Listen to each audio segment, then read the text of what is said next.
Salam bahagia, perkenalkan nama saya Melita Hilda Ambut dengan NIM 2019-01-0026. Mata kuliah Manajemen, Produksi, dan Operasional. Kali ini saya akan mempresentasikan sistem MPO, Sistem Manajemen, Produksi, dan Operasional pada Komunitas Kelapa Sawit. Di sini saya akan membahas tentang minyak kelapa sawit. Yang pertama, ada proses produksi minyak kelapa sawit. Proses produksi minyak kelapa sawit meliputi yang pertama, benih sawit ditanam di area pembibitan sampai dengan 12 bulan. Yang kedua, tanaman muda yang telah berumur 12 bulan kemudian ditanam di kebun.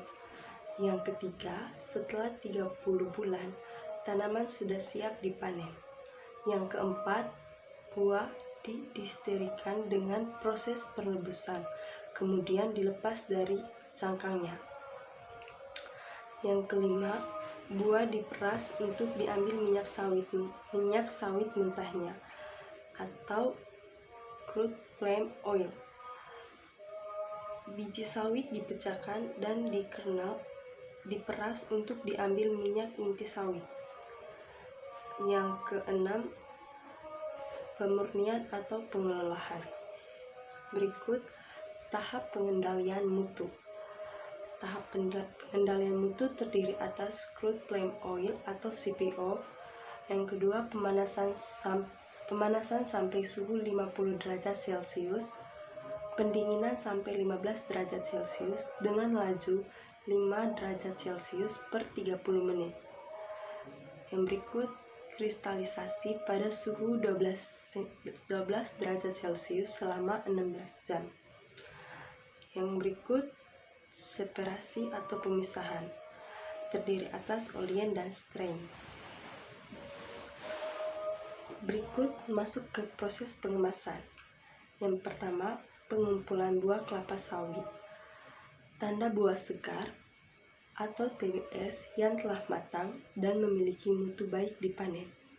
Yang kedua, perebusan buah kelapa sawit.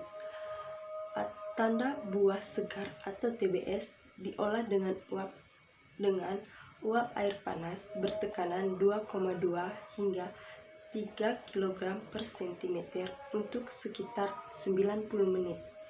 Yang ketiga, perontokan buah. Tanda buah segar yang telah berada di pabrik pada umumnya masih tertancap pada tangkainya, hingga buah perlu dilepaskan dari tangkainya. 4. Pemasaran daging buah sebelum buah dapat diperas.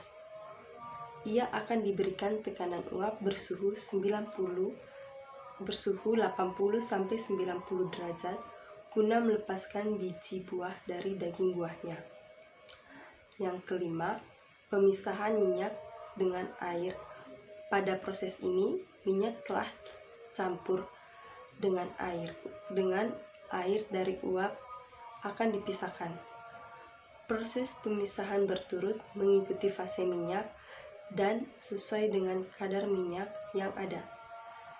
Yang keenam, pemurnian minyak.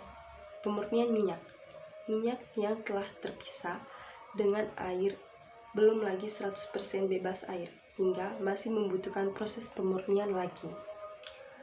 Berikut, kekuatan strategi PT Mahkota Group atau TBK. Yang pertama, pengembangan usaha pengelolaan minyak kelapa sawit. Yang kedua, kerjasama strategi dengan mitra bisnis.